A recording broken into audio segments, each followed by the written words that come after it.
I've talked with some astronauts about how, like, yeah, is that, is how similar is it being in the water? And they're like, well, in a lot of ways it is similar, but you can also develop some bad habits that won't actually help you. So, anyway, so there are ways that you can prepare for what it'll be like in a partial gravity environment, but they're never perfect replicas of what it's going to be like to actually be there. That makes sense. And what an amazing story you just shared with, I guess, like majority of the world would not have access to.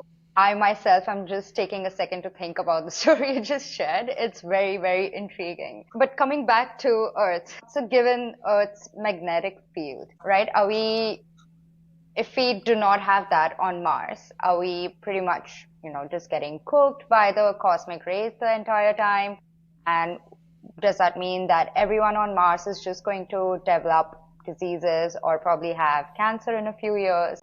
Yeah, you brought up one of the biggest differences between Earth and Mars, which is that Mars does not have a magnetic field or magnetosphere the way that Earth has. And you're absolutely right that our magnetic field shields us from a lot of the radiation that you find deeper in space, both solar radiation, but also galactic cosmic rays, which can be very damaging to our DNA. And yeah, that can cause things like cancer in the long run. It can cause, if you're exposed to too much of it, it could just be lethal in the short term.